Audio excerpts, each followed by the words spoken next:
Existem memórias que moram nas palavras, outras no silêncio das paredes. Há também aquelas que resistem apenas no chão, soterradas pelo tempo, apagadas pelas reformas, esquecidas pelas pressas da cidade. Neste curta-metragem, convidamos você a caminhar conosco pelas memórias do solo de Paraíso do Sul. Um território pequeno em tamanho, mas imenso em histórias. Cada rua, cada curva, cada nome de lugar carrega ecos de um passado múltiplo, diverso e nem sempre contado com justiça. Este documentário é um registro sensível e técnico, construído a partir de uma escuta atenta aos rastros deixados por povos que ajudaram a erguer esta terra.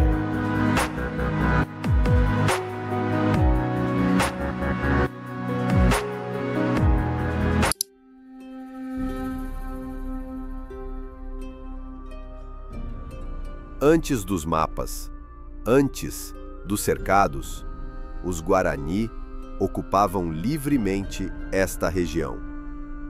Viviam em harmonia com os rios, a mata e os ciclos da natureza. No século XVII, os jesuítas fundaram a Redução de Jesus Maria, onde hoje é Candelária, com uma população estimada em 10.000 indígenas. Esses povos habitavam não só o território da Redução, mas também as adjacências, como as terras que hoje fazem parte de Paraíso do Sul.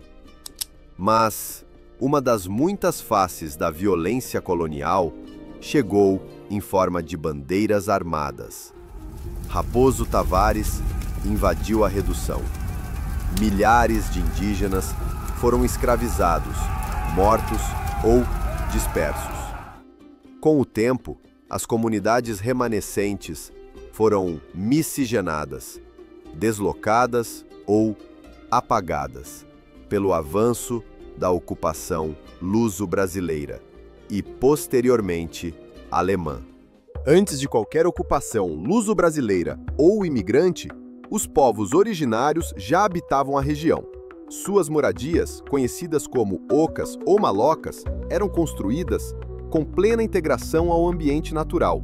Eram estruturas grandes, comunitárias, feitas com galhos, cipós, folhas de palmeira e madeira leve, usando técnicas de amarração e encaixe. O formato oval ou retangular permitia resistência ao vento e à chuva. No interior, não havia divisórias fixas. O espaço era coletivo e flexível, adaptado à vida em grupo. Essas construções não tinham base de alvenaria, nem estruturas permanentes. Sua durabilidade era limitada ao ciclo natural da vegetação utilizada, sendo reformadas ou reconstruídas periodicamente. No território do atual Paraíso do Sul, embora não haja registro físico de aldeias, sabe-se que essas moradias existiram até a destruição das reduções jesuíticas e posterior dispersão dos povos originários. Hoje, não há casas, nem registros físicos visíveis da presença indígena no território do município. Mas a ausência de ruínas não é ausência de história. A presença indígena está na terra, nas águas, nos nomes indígenas de localidades que ficaram, nas sementes que germinaram e nas heranças genéticas de muitos moradores.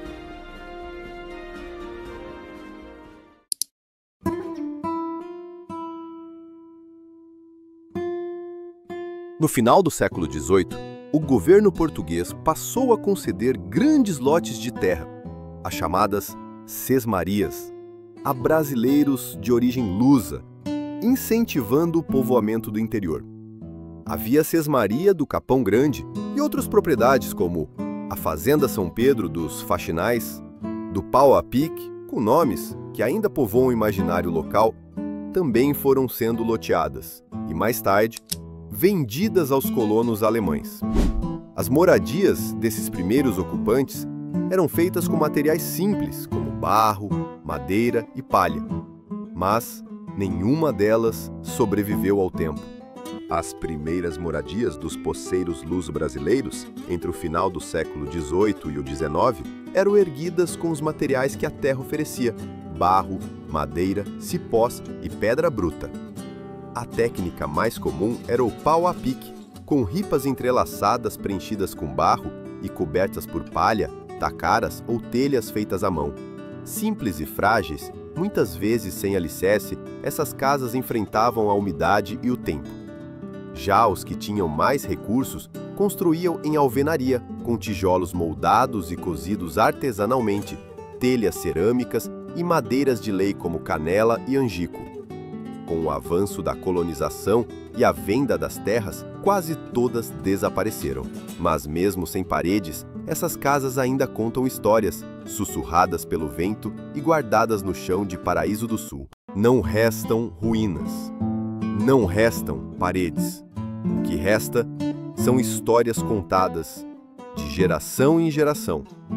Muitas vezes sem documentos, sem títulos, sem reconhecimentos oficiais. Com a chegada dos imigrantes e a exigência de regularização fundiária, famílias luso-brasileiras foram removidas, transferidas à força ou empurradas para áreas periféricas, como a região da Lia Brasileira. Hoje, os seus descendentes e suas memórias, embora invisíveis nos mapas e nos livros, permanecem vivas nas lembranças, nos modos de falar, nos gestos e nos sobrenomes.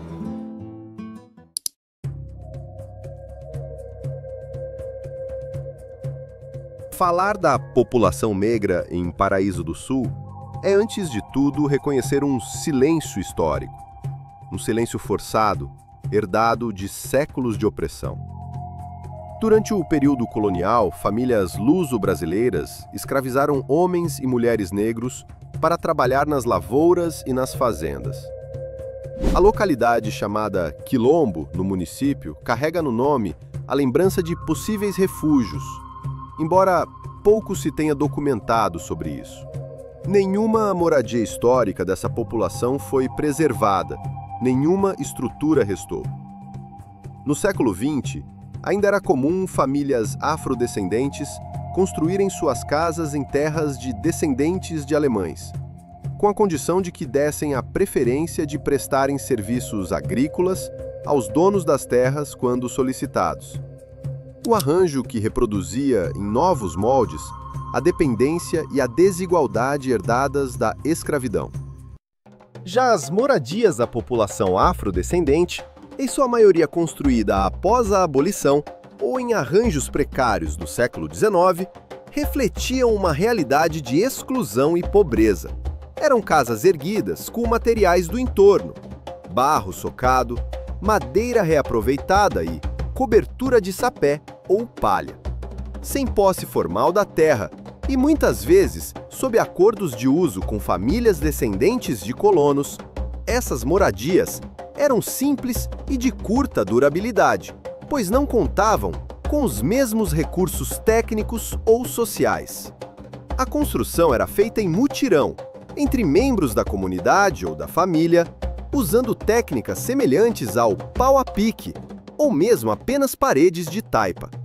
Em períodos de chuva ou abandono, essas casas se deterioravam com facilidade, o que explica a ausência de vestígios atuais. Apesar das limitações, eram espaços de afeto, convivência e resistência cultural. Muitas vezes, eram construídas em terrenos de difícil acesso, longe dos centros ou das áreas colonizadas. Hoje, o bairro Boa Vista abriga a maior parte da população negra do município. Embora invisibilizados nas narrativas oficiais, seus legados estão presentes na cultura local e na força do trabalho, do cotidiano.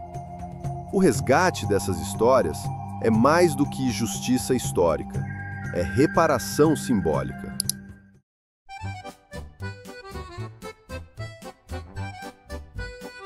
No século XIX, o governo imperial incentivou a chegada de imigrantes alemães para ocupar o interior do Rio Grande do Sul. Com eles vieram tradições, língua, religião e uma arquitetura própria, o estilo enxaimel, com madeiras encaixadas, sem pregos e paredes preenchidas com barro ou tijolo cru.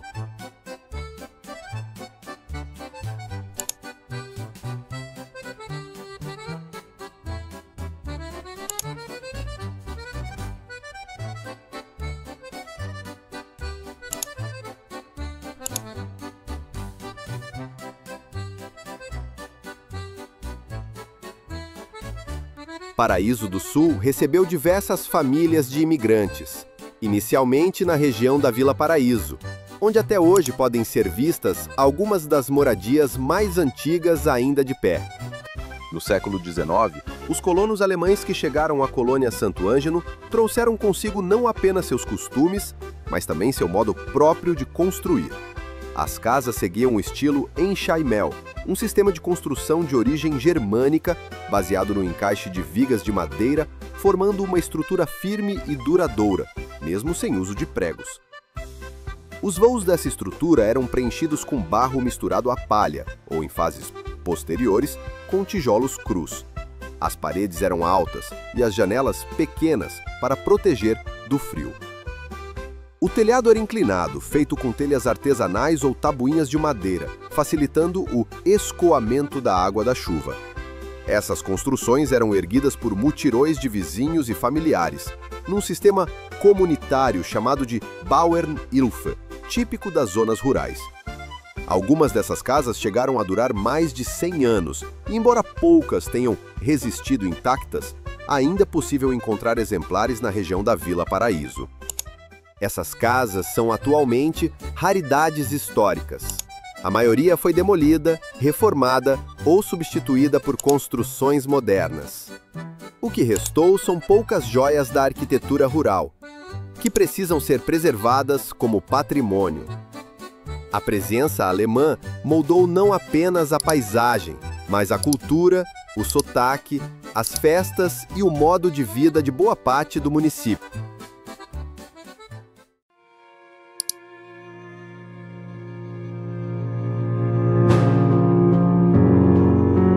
Quando iniciamos este projeto, sabíamos que nem tudo poderia ser encontrado com os olhos.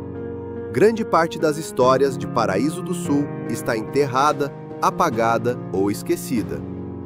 Mas também sabíamos que a memória pode sobreviver de muitas formas, nas pedras das ruínas, nas árvores centenárias do entorno, nos arquivos guardados em armários antigos, nos depoimentos de quem viveu e, sobretudo, na escuta atenta da comunidade. Este documentário é o início de um processo, um convite à redescoberta, um chamado à preservação. A história de Paraíso do Sul não está apenas nos livros. Está no solo que pisamos, nas casas que resistem, nas vozes que ecoam dentro de nós. Cada ruína, cada nome de localidade, cada memória esquecida tem valor. Resgatar essas narrativas é resgatar a nós mesmos.